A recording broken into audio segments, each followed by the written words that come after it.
What does it really mean to be loyal?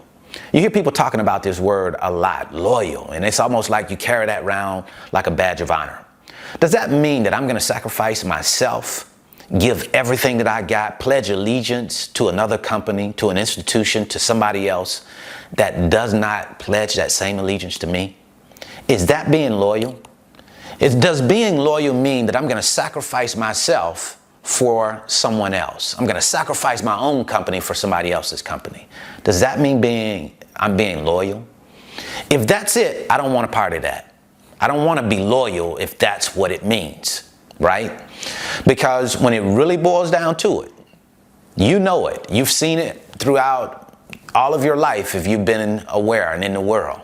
You've seen companies they always choose the company over people, right? They always will sacrifice people for the company. It's just like being on a ship and you got 1,000 people on the ship. Well, if 10 people have to go overboard, you're going to sacrifice those 10 to save the rest of the people on the ship. That's just how that goes. Sacrificing the few to save the many. Companies will always choose the company over people. So when we think about it, does it make sense to be loyal to another company? Even when that company is a company that you're working with in partnership, does it make sense to be loyal? You have your company, they have theirs, they have their own interests, and you have yours, right? So it just doesn't make sense to pledge allegiance, give someone else your loyalty, right? Because at some point, it's going to be broken. And then we can point fingers and say, oh, this person did this or this person did that. This company did this to me, right? When we could just understand and expect that's how it goes. We all always choose what's in our own best interests, right? Now, some people don't. Some people give of themselves and they give so much until it hurts. They give so much until they don't have anything else. And they abuse themselves based off of this thing called loyalty. I don't suggest that if you are in business or if you are a regular person walking around every day, that you just give until there's nothing left, right? Just recently, there was a situation with the PGA Tour and another golf association called the LIV Tour, or LIV Golf, I think they call it, right? And LIV Golf is backed by Saudi Arabia.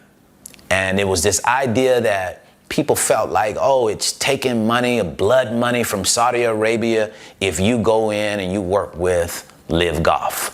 That's blood money because they are inhumane and they did this to the journalist. I think his name was Khashoggi. They killed him, right? So LIV Golf was looked on in an unfavorable way by a lot of people in America. They are also associated with, whether wrongly or rightly, they are associated with 9/11, right?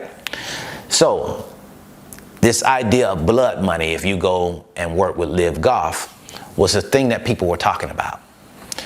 Long story short, there were several big-time players, Tiger Woods, Rory, they turned down a lot of money to stay with the PGA Tour and not go over to LIV Golf because they were showing loyalty to the PGA Tour. But guess what happened at the end of the day? The PGA Tour and LIV Golf, they merged. They came together as one.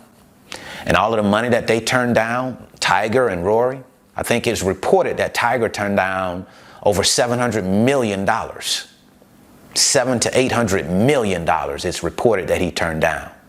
And then less than a year later, LIV and PGA merged. They settled their differences and they merge.